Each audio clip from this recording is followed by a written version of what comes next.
He owned empires, controlled cities, and dined with kings, yet no one had ever truly loved him. So, he vanished. Not as a CEO. Not as royalty. But as a common thief in the darkest corners of the city, searching for the one soul who would see past his riches, and choose his heart instead. Long ago, when stories were gold and hearts still listened. The wise knew that not all riches can be worn, and not all thieves steal for greed. In the land where shadows dance with light, and truth hides behind the eyes, the man of great wealth dared to give it all up, just to find what no coin could buy. This is a tale not written in books but carved into the winds of Africa, where power means nothing if love does not see you. Welcome, child of story, to Rosie's African folktale, where ancient truths meet modern hearts, and you will hear of a man who lost everything to find something real. The night sky above Zuberi City was painted in gold and purple. A full moon watched quietly from above, casting silver light over glass towers that scraped the clouds. Below, the city pulsed like a living heart, music, money, and movement dancing together like fireflies. Inside the grand ballroom of the Kintu Royal Hotel, nothing was small. Chandeliers sparkled like galaxies. Golden curtains draped every wall. Every step echoed across marble floors. Women wore diamonds like dust. Men sipped champagne they didn't even taste. And at the center of it all stood Ayo Kintu. Tall. Handsome. Dressed in a black designer tuxedo that cost more than some people's homes. He smiled as he always did, with grace, with charm, and with emptiness. Every time he shook a hand, someone laughed too hard. Every time he raised a glass, someone whispered his name with awe. That's him, the billionaire king of Zuberi. Yes, Ayo had everything. Private jets. Skyscrapers. Empires in finance, tech, and oil. His name could buy silence. His voice could move markets. His smile could open borders. But tonight, none of that mattered. As he walked through the glittering room filled with powerful people, Ayo noticed something different. A couple in the corner, not famous, not rich, holding hands and laughing like children. Their eyes locked. No performance. No pretending. Just joy. He saw an old woman kiss her husband's forehead. A friend wiping crumbs from another's shirt. Laughter that wasn't forced. Eyes that weren't hunting favors. Ayo paused. And for the first time in years, he felt alone. Not because he didn't have company. But because not a single soul in the room truly knew him. Not one. He turned toward a woman who had been speaking beside him. She was elegant, her voice silky. But he couldn't remember her name, or why he had invited her. Are you even listening, Mr. Kintu? She laughed, touching his shoulder gently. Ayo smiled politely. Always, he lied. Then his eyes returned to the couple in the corner. Still smiling. Still, real. Later that night. The party ended like all rich parties did, with full glasses abandoned and hollow smiles forgotten at the door. Ayo stood on the rooftop alone now, staring at the endless city lights. His kingdom. Zuberi City stretched wide before him like a golden web. He owned a part of nearly every light he saw, and yet his heart felt colder than the stone under his feet. Suddenly, memories rushed in. His mother, years ago, before she died, had said, Ayo, when you grow into a man, don't just build towers. Build something real. Something that can hold your heart. He thought he had done that. But now, all he had was emptiness dressed in elegance. And then it hit him, not like a whisper, but like thunder in his bones. Nobody loves me for me. They loved Ayo Kintu, the legend. Not Ayo the boy who used to chase chickens. Not Ayo the teenager who wept the day his father died. Not Ayo the man who secretly wrote poetry no one ever read. He leaned on the railing, watching the wind pull at his coat. And in that moment, a wild thought entered his mind. Dangerous. Ridiculous. But alive. What if I disappeared? What if I left all this behind, the money, the name, the power, and became no one? Would anyone care? Would anyone still choose me? Could I find someone real? He laughed softly to himself. You're mad, Ayo, he whispered. But the idea wouldn't leave him. What if he became someone else, someone poor, broken, invisible? What if he walked the streets dressed in rags instead of riches? What if he searched for someone who loved not his power, but his soul? It was foolish. Risky. Insane. But so was every great thing he'd ever built. By midnight, he made the call. His private line buzzed. Sir, answered an old man's voice. It was Kwabena, his loyal butler, the only one who had raised him after his parents passed. I'm going away, Ayo said. Mr. Kintu, going where? Nowhere that matters. I'm dying tonight, Kwabena. You'll bury the billionaire. But something else will rise. Kwabena exhaled slowly. So, you're going to live? Ayo smiled, the first real smile in years. Yes, he said. For once. I will. Before dawn, Ayo stood in front of a mirror. He no longer wore silk. His hair was untidy. His eyes tired, but honest. He looked like a man no one would remember on the street. Ayo Kintu was gone. And in his place stood Kato, a stranger to the world and perhaps even to himself. And so begins the journey of a man who gave up everything. Not to lose himself, but to finally be seen. The morning sun rose slowly over Zuberi city, brushing the rooftops with soft gold. But in a forgotten corner of the city, away from the perfume of power and the scent of success, a man who once owned the skyline stepped into the dust. Ayo Kintu was no more. Now, he was just Kato. No bodyguards. No personal chef. No silk robes or diamond watches. Just worn-out jeans, a faded shirt, and dusty shoes that didn't quite fit. His once perfect beard was trimmed down, his face looked sharper now, more real. He had disappeared. The night before, Ayo had left everything behind, every account locked, every company temporarily handed over to a legal team, every phone number wiped. He left a letter for Kwabena, his faithful butler, with a single instruction. Let no one find me. If they ask, tell them I've gone to find my heart. It was more than just drama. It was a rebirth. Kato now walked through Kasongo, one of the oldest neighborhoods in the city. A place where the air smelled of roasted corn and engine oil, where children ran barefoot and mothers argued in the street with love in their voices. Here, no one cared about shareholders or Forbes lists. People here lived moment by moment. Ayo had once driven through these streets in tinted cars. Now he walked them, feeling every crack in the pavement under his feet, hearing every story whispered in the wind. He walked past a vendor selling groundnuts. The man nodded, not recognizing him. First time around here? The vendor asked. Kato smiled. You could say that. Try these. The man handed him a paper cone of warm groundnuts. No charge. Just taste. Kato was stunned.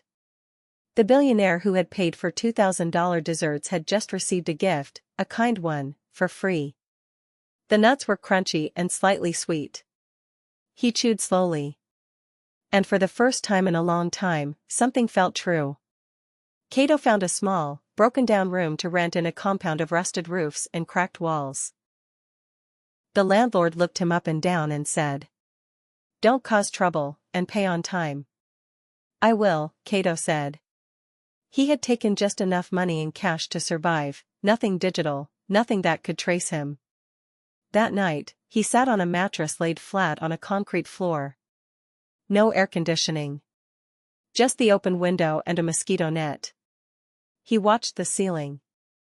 He missed the silence of penthouse suites, but there was something pure in the noises here, distant singing, laughing children, a neighbor playing a radio too loud. It was alive. And so was he. The next few days were humbling. Kato washed his clothes by hand in a plastic basin, his fingers wrinkling from the soap. He fetched water from a nearby pump. He learned to cook beans and plantains over a charcoal stove. Each task slowed him down, forced him to be present. No assistance, no voice commands. Just work. Simple, honest work. But still, his heart felt empty. He hadn't come just to disappear. He had come to find something. Or someone. One evening, while walking back from a market, Kato noticed a young boy being chased by a shopkeeper. Thief! Thief! The boy, barefoot and hungry-looking, clutched a stolen loaf of bread. Kato watched as the boy tripped and fell. The shopkeeper raised a stick. Kato stepped in. Wait. Who are you? The shopkeeper growled. Kato looked at the boy, then at the bread. I'll pay, he said. He gave the man some of his few remaining coins. The boy looked up at Kato, eyes wide, heart pounding. Why did you help me? The boy asked. Kato knelt beside him. Because no one helped me when I was hungry. Go home. The boy nodded and ran. Kato stood there in the fading light. In his old world, he would have called the police. Or ignored it completely. But here, now, something in him had shifted. He was no longer a man who watched from a distance. He was part of the street now. Part of the heartbeat. The question in the mirror that night, Kato stared at his reflection in a dusty mirror. He saw tired eyes. A face once worshipped, now ignored. But in those eyes, something glowed faintly. Not money. Not pride. But hope. He whispered to himself. What will she look like? The one who sees me, not the name, not the net worth, but me? He didn't know. But he believed she existed. And he would find her, in these streets, among these people, in a world that never bowed to wealth. And so, the man who had ruled empires, who once stood above the clouds, now walked barefoot through alleyways of truth. Looking not for a queen to share his throne, but for a heart to share his silence. The search had begun. The sun had barely risen when Kato's stomach growled louder than a drum. He hadn't eaten in almost a day. His shirt clung to his back, soaked in sweat and dust. The marketplace he had once passed in a chauffeur-driven car now seemed a battlefield of hunger, noise, and desperate choices. He walked slowly through the narrow paths of Kibera, eyes scanning fruit stands, bread carts, and inattentive vendors. He hated what he was about to do, but hunger, it turns out, doesn't care who you were yesterday. He spotted a loaf of bread on a small wooden table near a tea kiosk. No one was watching. His hand moved before his mind could stop it. He grabbed the bread. And ran. The chase began and you could hear. Hey! Thief, a voice shouted. People turned. Someone pointed. Kato sprinted, his bare feet slapping against the dirt. He ducked between tin shacks, past hanging laundry and playing children. But she was faster. A girl in a red dress. She ran like she had fire in her legs. Long braids bounced on her shoulders as she chased him through the maze of metal and mud. Drop it, she yelled. Kato didn't stop. But guilt was catching up faster than her feet. Finally, a dead end. A wall of stacked tires blocked his way. He turned, and she was there, panting, hands on her hips. I should scream louder, she said, breath heavy. Or better, call the police.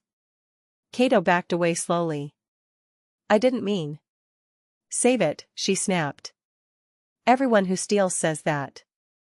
She stepped forward, eyes blazing like coals. Give me the bread. Shaking, he handed it to her. She looked at the crushed loaf in her hands, then at the boy, man, before her.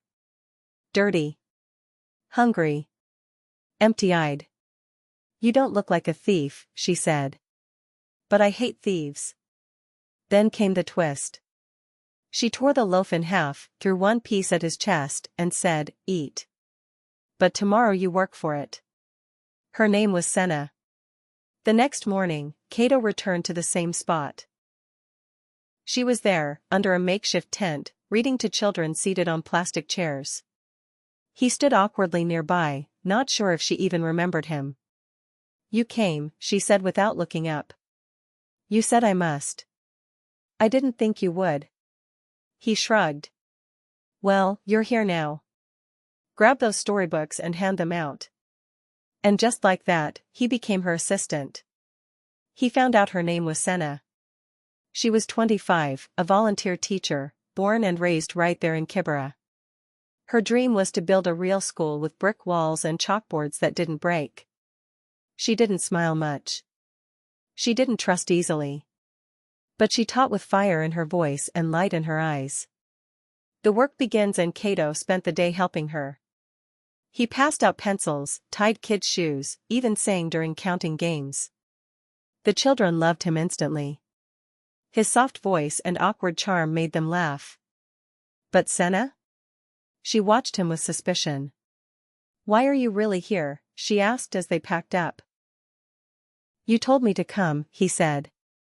"No," she narrowed her eyes. "I mean, why are you really here?" "You're too clean. Too careful. Even when you stole the bread, you didn't run like a hungry man. You ran like someone who didn't know how to run." Kato hesitated. He wanted to say, "Because I'm a billionaire searching for something real." But he just said, "I got lost." "In life?" she asked. "In everything," he replied. Sena didn't push further.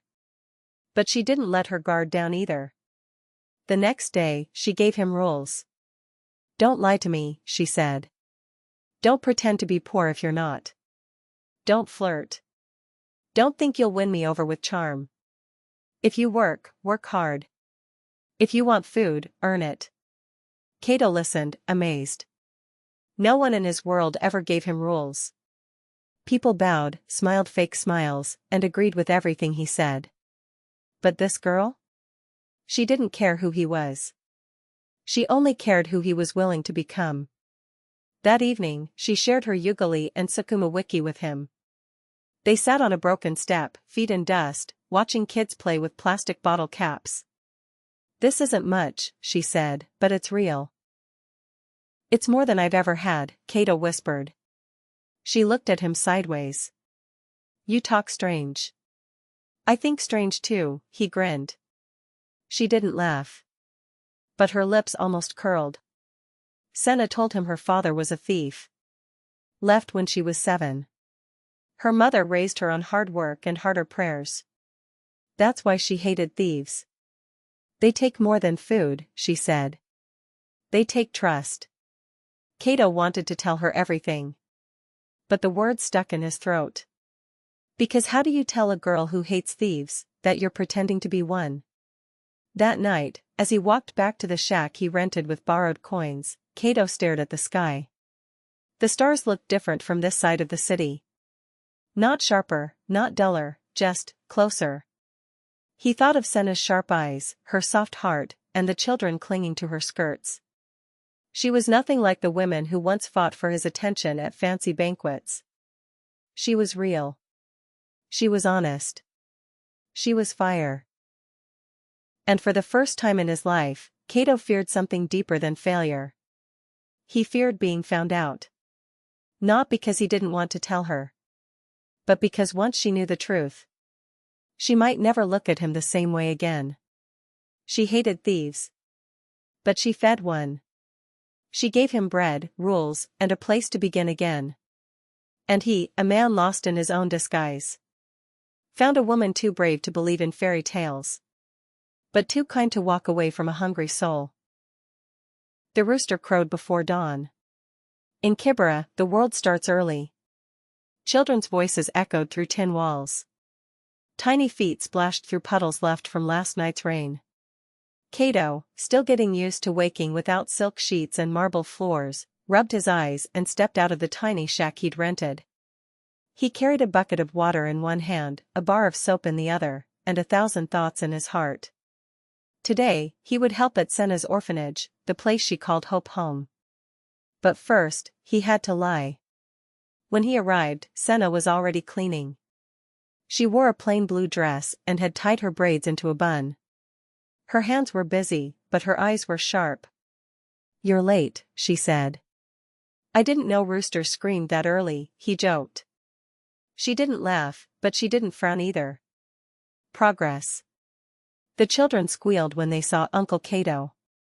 He had brought them sweets wrapped in brown paper, secretly purchased with his credit card, then removed from their fancy wrappers to look ordinary. He helped sweep the dusty floors, fixed a broken chair, carried a sick toddler on his back. He even led the children in silly songs while Sena handed out porridge. He was falling into the rhythm of the place, like dust settling into an old groove.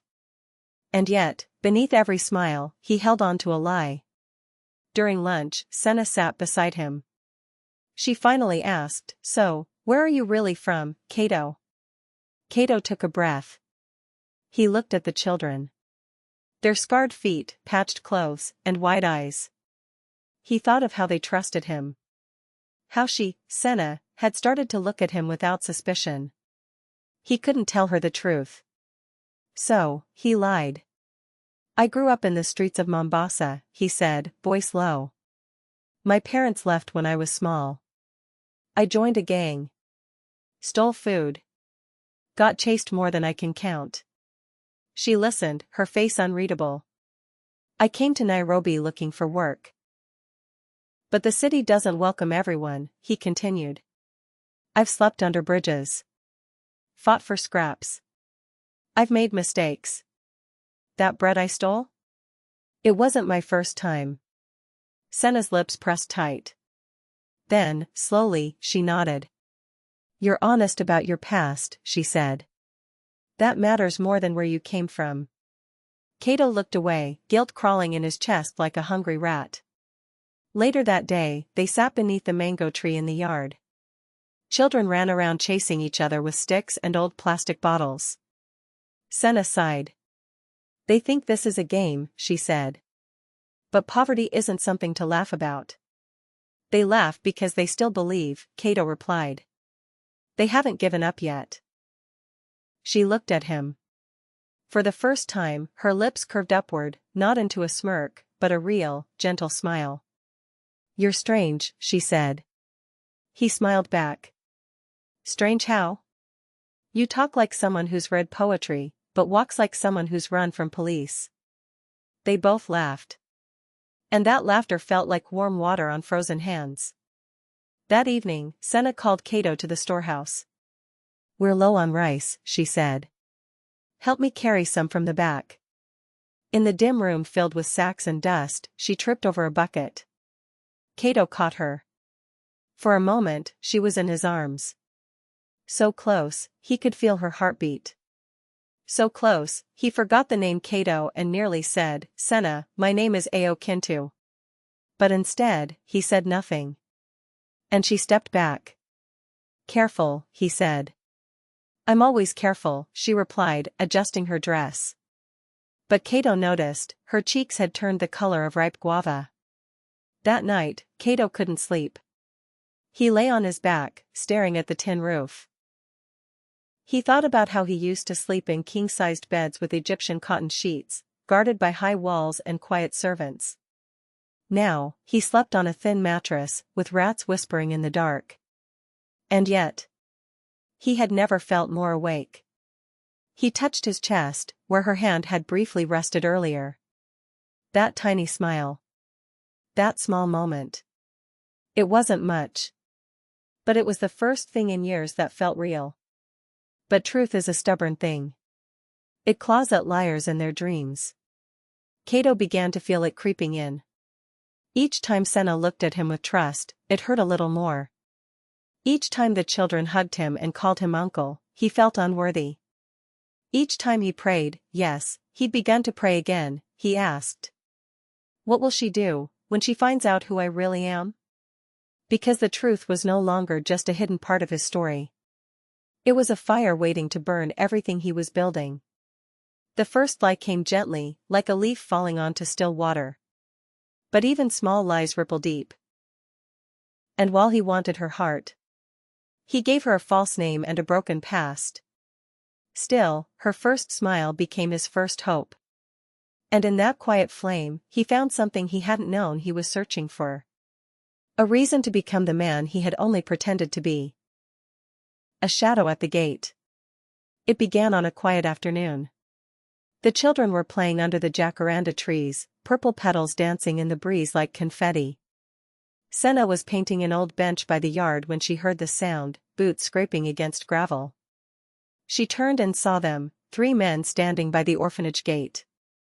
The tallest one wore dark sunglasses and a gold tooth that flashed when he smirked. The others, built like bulls, crossed their arms and stood with chests puffed out. Trouble hung around them like a dark storm cloud. "Can I help you?" Sena asked, putting down her paintbrush. The gold-toothed man smiled. "Actually, we're here to help you. We're offering to buy this land." A generous offer.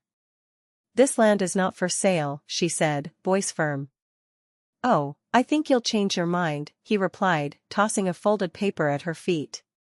"You don't want to make enemies in this part of town. People disappear." The man winked, then walked off. The others followed. Sena stood frozen. Her hand shook as she picked up the paper. It was a fake land contract, with her name already typed in. That night, she didn't sleep. When Cato arrived the next morning, he found Sena pale and distracted. She didn't greet him as usual. Just handed him the paper. He read it twice. Then something in his eyes changed, like lightning behind a cloud. The playful, laughing Cato disappeared. In his place stood Ayo Kintu, the man who had sat across from presidents and negotiated million-dollar deals. "Who gave this to you?" he asked. 3 men. One with a gold tooth. They want to buy the land. Cato clenched his jaw. That's Black Duma. He's not just any thug. He runs half the illegal land business in this city. Sena looked up. "How do you know that?" Cato blinked. "I used to run in the streets. I've heard things." But Sena didn't look convinced. Still, she said nothing. That afternoon, Cato vanished for hours.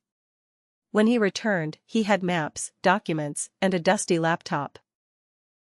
"We need to register your land formally," he said. "Right now it's only protected by local papers. That's why they think they can steal it." Sena narrowed her eyes. "You know how to do all that?" "I read a lot," Cato said quickly. The truth? He'd once owned an entire real estate empire. He knew land laws like farmers knew the rains. But he couldn't tell her that. So he sat beside her and showed her how to fill out the proper forms.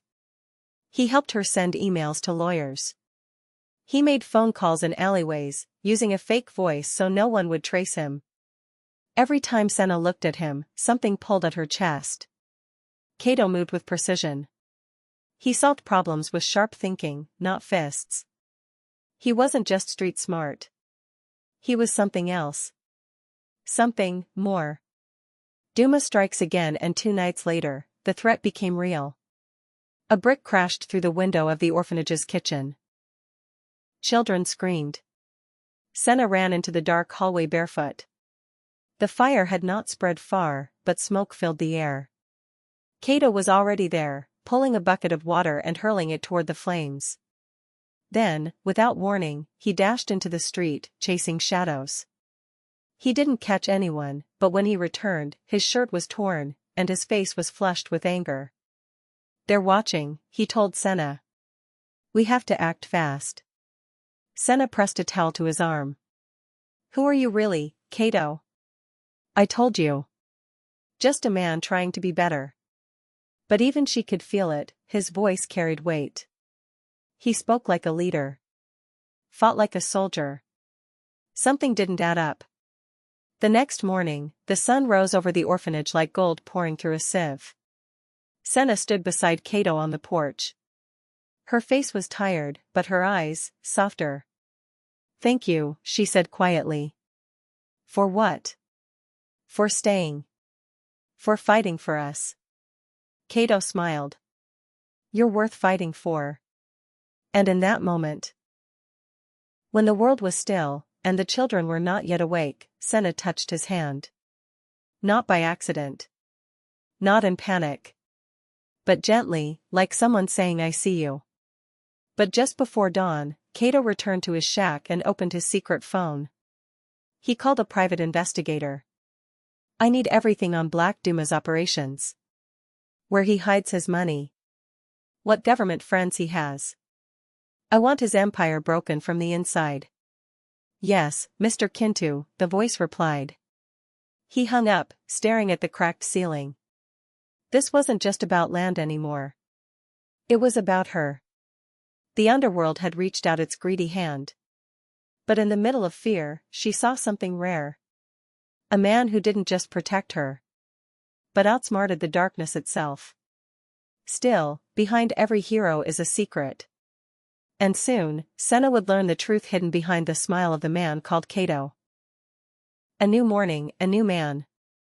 Ayo woke to the sound of laughter. Not from clinking glasses or fake compliments in marble halls, but the soft giggles of children chasing chickens in the yard. Roosters crowed in the distance.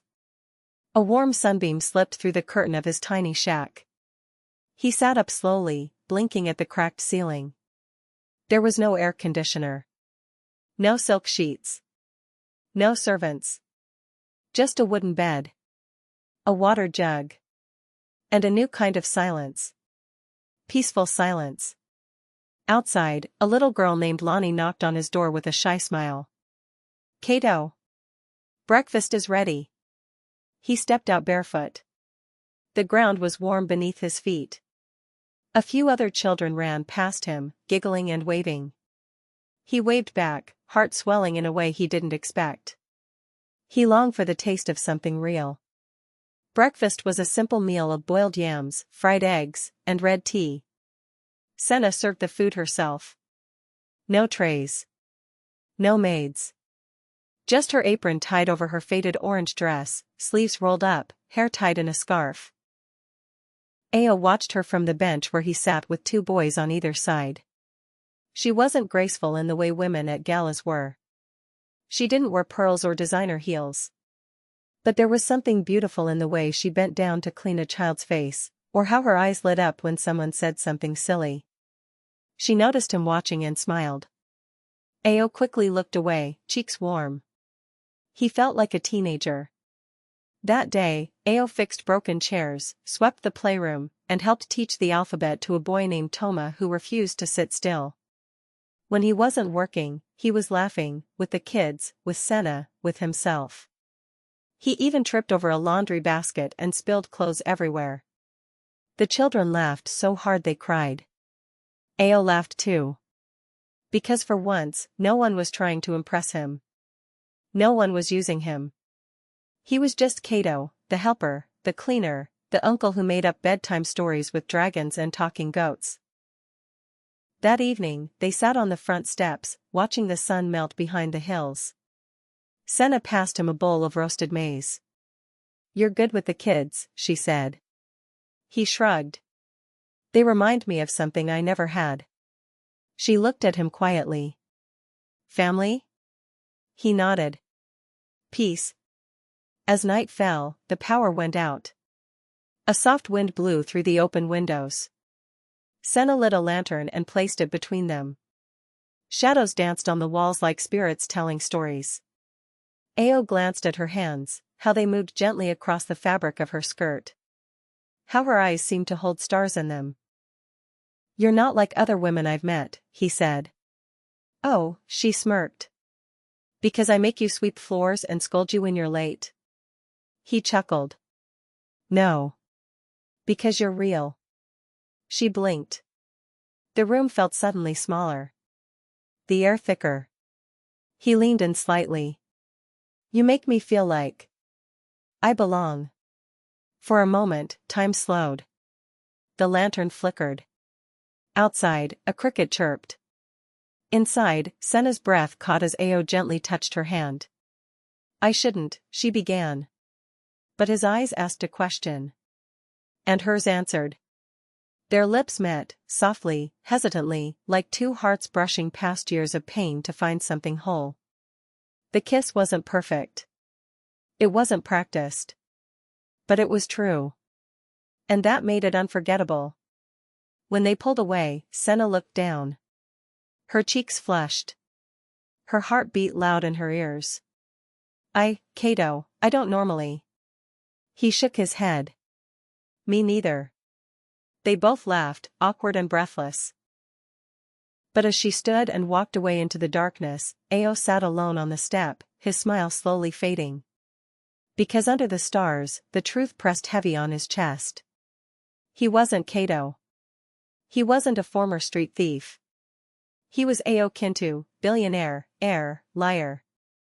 And she had just kissed the man he was pretending to be. In a world full of masks, Ayo had found a home with no gold, only warmth. He had tasted simplicity, and it was sweeter than all his riches. But with one kiss, the line between truth and lie grew thinner. How long could love live? When it was born from a secret? It was a quiet night. The kind of night where the stars seemed to listen, where the moonlight poured like silver across the dusty ground. Crickets sang. The wind whispered through the mango trees. Ayo stood outside the orphanage gate, his hands in his pockets.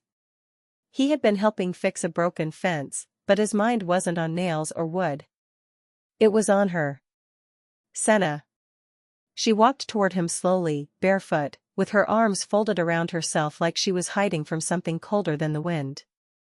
I couldn't sleep, she said softly. He looked at her. Me neither. They stood in silence for a while, not needing to speak. The night wrapped around them like a soft blanket. I used to believe love was simple, Sena said, her voice low. Like in books. Or fairy tales. Ayo didn't respond. He just listened. But then life happened. And it got messy. Ugly. Unpredictable. She looked up at him. Now I'm scared of loving someone who isn't honest. I've seen what lies can do. He felt her words like arrows in his chest. I need someone I can trust, she said. I don't care about money. Or charm. Or looks. Ayo smiled weakly. I care about truth, she whispered. He swallowed hard. What if the truth is hard to tell? She blinked. Then I'd rather hear the hard truth than live a beautiful lie. Ayo turned his eyes away. He couldn't look at her, so pure, so brave, and still keep hiding. He wanted to rip off the mask. Tell her everything.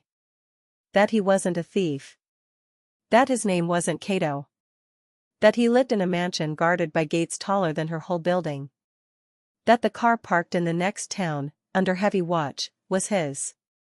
But then, he remembered the gang. The threat. The shadow man who had warned Sena to give up the land. And he remembered how dangerous it would be if they knew who he really was. If they found out a billionaire was living among orphans. They wouldn't just want the land anymore. They would want blood. He looked back at her and saw how her eyes searched his, hungry for answers. I've made mistakes, he said finally. I've hidden things I shouldn't have. Sena's expression didn't change. She just waited. But I never lied about how I feel when I'm around you. That made her flinch. I don't know who you really are, she said. Sometimes you speak like someone educated. Other times, like someone who's run from the world. He said nothing. She stepped back slightly. Whatever you're hiding, please don't let it destroy us. Then she turned and walked away, leaving Ayo with the cold wind and the stars above. The next day, Ayo tried to act normal. He played ball with the kids. Cleaned the water tank. Shared jokes with the boys. But inside, he was a volcano. Sena avoided him. Not harshly, but quietly. Like a leaf turning away from sunlight it no longer trusted. He noticed her glance at him from the classroom window. Her eyes were heavy with questions. He hated that he had put that look there. Late that afternoon, Ayo slipped away from the orphanage and walked into town. He wore a ragged hoodie, pulled low over his face. He had one mission, to check on the men watching him from the shadows. The ones who'd threatened Sena. He found them in a dingy bar behind the mechanic shop. Dirty laughter. Beer bottles. Cigarette smoke. He sat in the corner and listened. The leader, called Bakery, was barking orders. That land will be ours. I don't care how many orphans cry about it. Ayo's fists clenched. Another man said, word is the woman's got a man now. Some skinny street rat helping her. Bakery sneered. Let him try. If he gets in our way, we'll crush him too. Ayo slipped out before they could see him. He walked back under the falling dusk, a storm brewing in his chest. When he returned, the children were gathered under the baobab tree. Sena was reading them a story. She saw him in the distance. Their eyes met. Something softened in her gaze. After the kids went to bed, she approached him by the kitchen door. Are you okay? She asked gently. He nodded. I just needed air. She looked at him for a long time. Whatever it is you're carrying. I hope one day you'll trust me with it. He smiled faintly. I'm trying. They stood close, the silence more comforting now. You're not like anyone I've met, Sena, he whispered. And this time, she didn't walk away. She stayed. Love, like fire, can warm or burn. And secrets, like shadows, stretch longer at sunset. Ayo had stepped closer to truth, but still lived beneath a mask. And though Sena's heart had begun to open, one lie too many could still break it. In the heart of Kampala, inside a glossy newsroom filled with clacking keyboards and ringing phones, a young journalist leaned back in his chair with narrowed eyes. He vanished a year ago. No body. No trace. Just silence. His name was Kweku Asante. Smart. Curious. And dangerously persistent. Kweku stared at a photo on his screen, a confident man in a tailored suit, standing beside a luxury car. Ayo Kintu. The missing billionaire. People don't just disappear, Kweku murmured. Then he clicked print. Somewhere in the pages of city rumors, police reports, and whispers on the street, he sensed a story. And it smelled like power, money, and something no one wanted found. Back in the village, Ayo, still going by the name Kato, was watching two children chase each other across the dusty yard, their laughter echoing through the air. Sena stood at the porch, holding a plate of hot food. Looks like you're becoming a real uncle, she teased. Ayo smiled, but his eyes were tired. He hadn't slept well. For days now, he'd felt like something was following him. Not footsteps, but a presence. A pull. A shadow. That night, it came closer. Deep in the slums, the gang leader Bakery sat in his den of smoke and noise. He had just returned from a meeting with his land informant. A phone rang. He answered. What? A voice crackled, remember the woman you want off that orphan land? Yes. She has a man helping her. Quiet. Strong. Name's Kato. I know. What about him? The voice laughed. He's no ordinary thief. He's Ayo Kintu. Silence. Bakery stood up slowly. The missing billionaire? He asked. Alive. Hiding. In your backyard. Bakery's eyes narrowed. Then we're not chasing land anymore. He ended the call and turned to his men. Find the girl. Kidnap her. We'll make him come to us. The next morning, Kweku, the journalist, arrived in the village disguised as a charity reporter. He carried a notepad and a soft smile. He found Sena teaching children under the tree. Hello, I'm writing a story about village schools, he said cheerfully. Sena welcomed him warmly and introduced him to the kids. Then Kweku saw him. In the corner, leaning on a broom, was Kato. Kweku's heart raced. Same eyes. Same build. Could it be? He didn't say anything yet.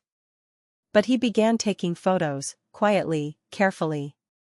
That night, as Sena walked to the well with 2 children, a black van crept behind the bushes. She heard the rustling too late. The children screamed as masked men jumped out, grabbing her roughly and dragging her into the van. The little ones ran home crying. By the time Ayo heard the news, the van was gone, and the children were shaking with fear. They took her. They took Miss Sena. Ayo's blood went cold. The past had caught up. The mask breaks. He ran to the edge of the village, fists clenched, heart pounding. Then he stopped. There was no more running. No more pretending. He had to become Ayo Kintu again. He turned back, eyes burning with fury and love. I need help, he told the village elder. Real help. The elder blinked. But you're just a street boy. Ayo looked him in the eye. No, sir. I'm Ayo Kintu. And someone I love has just been taken. Back in the newsroom, Kweku uploaded the first blurry image of Kato beside Sena. He titled it. Exclusive, Billionaire Ayo Kintu found hiding in village disguised as common thief? The photo hit the web. And the world began to buzz. Sena in chains in a dirty warehouse by the lake. Sena sat with her hands tied, blood on her lip, eyes swollen. Bakery paced the room. So your little thief is a billionaire, eh? He growled. She didn't answer. He knelt beside her. He lied to you. Lied to everyone. But you still love him? Sena said nothing. Bakery smirked. No matter. He'll come. Men like him always do. For love, or pride. The past he buried has now returned. The truth he hid is now the weapon of his enemies. Ayo Kintu's mask has shattered. And as danger coils around the woman he loves, the game of lies ends. The battle for love begins. Night in the village was never this quiet. Children huddled inside, afraid. Candles flickered weakly. The laughter that once danced through Sena's orphanage had disappeared, swallowed by fear. Ayo, no longer Kato, stood alone at the edge of the compound, looking up. He was dressed in a dark jacket. His beard was trimmed. His back straight. Behind him, the village elder whispered, "You were Ayo Kintu all along." Ayo nodded. "And I'm done hiding." Before dawn, sleek black cars rolled into the village, their engines humming like lions in the dark. Out stepped armed guards in silent formation. Ayo's personal team, men he hadn't contacted in a year. He had left them when he vanished from the world of gold and glitter. But tonight, he called them back. "We found the warehouse," one guard said. "It's by Lake Nabira. Guarded. Dangerous." Ayo's jaw tightened. "Then we take it." Inside the cold, crumbling warehouse, Sena was barely conscious. Her face was bruised. Her hands ached from the ropes. Her lips were dry. Bakery had returned once more, his voice like smoke. "Do you think he'll come for you, little teacher?" he asked. Sena stared up at him. Even in pain, she was defiant. "He will." Bakery laughed. "Then let him. I'm ready." He didn't see the red laser dots slowly crawling up the walls behind him. The storm arrives. Ayo arrived not in silence, but in thunder. His convoy tore down the muddy road, headlights cutting through the dark. A helicopter hovered low above the trees, its searchlight sweeping over the warehouse. Bakery's men ran to their posts, but they were already surrounded. Inside the van, Ayo checked his earpiece. "No one kills. Get Sena out. I want Bakery alive." He stepped out alone, heart pounding. The time for lies was over. Bakery stepped into the yard, 2 guns strapped to his chest, a crooked smile on his face. Well, well," he called out. "The prince returns." Ayo walked forward, alone. "I'm not here for revenge," he said. I'm here for Sena. Why? She's just a village girl. You could have any woman. Ayo's voice didn't shake. Because she's the only one who saw me when I was nothing. Bakery raised his gun. But a sniper's dot painted his chest. Ayo lifted a hand, stopping his men. No. Let me finish this. In the shadows, two of Ayo's guards burst through the side of the warehouse. They cut Sena loose and carried her out as gently as broken glass. She coughed, dizzy and weak. Where is he? The guards exchanged glances. Fighting for you. 20 minutes later, after Bakery had been taken away and the warehouse cleared, Ayo rushed to Sena. She sat by the ambulance, wrapped in a blanket. He knelt before her. Sena. I'm sorry. Her eyes were dull. Her voice cracked. You lied. I had to, he said. I didn't want to be loved for money. For name. I wanted to feel what real life was. And me, she whispered. What was I? A test? He shook his head, tears shining in his eyes. No. You were the answer. The sun began to rise behind the hills, painting the sky in gold and pink. Children, once afraid, began to return to the yard, rubbing their sleepy eyes. The village stood still, watching. Ayo held Sena's hand gently. I understand if you can't forgive me. But I'd rather live poor and honest with you, than rich and lonely in a palace. Sena looked at him. She saw the fire in his eyes. The thief. The billionaire. The broken man. The brave man. All in one. And slowly, she leaned in. Not for a kiss. But to rest her forehead against his. A silent promise that maybe, just maybe, love could begin again. Truth has a price. But so does love. When the mask comes off and the heart is laid bare, will the woman who was deceived choose the man who risked it all to find her? Sena sat under the white avocado tree behind the orphanage. The same place where children once laughed, where Ayo, then Kato, had helped fix a broken swing. But now the swing hung still. Her hands were wrapped around a steaming cup of porridge. She hadn't eaten much. Her eyes looked out over the hills, yet her thoughts were far away. He had lied. Not just about his name, but about his world, his power, and his pain. Was it all a game? A test? A performance? Or was it real? Later that day, Ayo stood before her, not in torn clothes, not as Kato, the poor wanderer, but as Ayo Kintu, the billionaire. His eyes were soft, but his posture was strong. He held a single envelope in one hand. This, he said quietly, is a deed. $10 million. Your orphanage, your school, land for more, and a home wherever you choose. Sena blinked. You're giving it away? No, he replied. I'm offering you a choice. She said nothing. If you can't forgive me, he continued, if what I did is too painful, walk away. Take this. Use it. Build a beautiful life. You deserve that. Her voice cracked. And if I stay? Then stay, for me. Not the money. Not the name. But for Ayo, the man who was once a thief, but found life through your eyes. Sena walked alone. Down the dirt path. Past the children. Past the new guards who stood watch quietly. Her fingers brushed the fence Ayo helped repair, the painted signs they'd made together, the flowers he planted with the little ones. She remembered how he shared his food. Slept in the cold. Laughed even when no one else did. But most of all, she remembered how he looked at her. Not as a possession. Not as a prize. But as home. That evening, Ayo stood in front of the fire pit, throwing sticks into the flames one by one. His guards had all left. The sky above was quiet. He didn't hear her footsteps. But he felt her presence.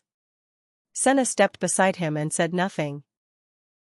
After a long silence, she whispered, "Do you want to know what hurt most?" He turned, his throat dry. "Yes. That I believed everything we had was just part of your test. Like I was some puzzle to solve." He closed his eyes. "You were the only thing I never wanted to lose." She reached into her bag and handed him the envelope. "I don't want your money." He froze. "I want what we had, before the lies. Before the world found us." And then, for the first time in days, she smiled. Just a little. "I want the man who fixed swings, shared bread, and played with children." His voice cracked. "That man still exists. Then we start over. But this time, no masks." Days passed. Ayo sold his mansion in the city. He built a home near the orphanage, simple and beautiful. He became a quiet force in the village, helping without attention. Sena taught again, stronger, wiser, still gentle. And the children? They never saw a billionaire. They only saw Ayo. Their friend. Their helper. Their family. He had the world in his hands. But it meant nothing without someone to share it with. In the end, the truth didn't destroy their love, it tested it. And when love is real, not even gold can outshine it. If this story moved your heart, don't forget to like, comment, and subscribe for more powerful African folktales that speak to the soul. Tell us in the comments, would you have forgiven Ayo, or walked away?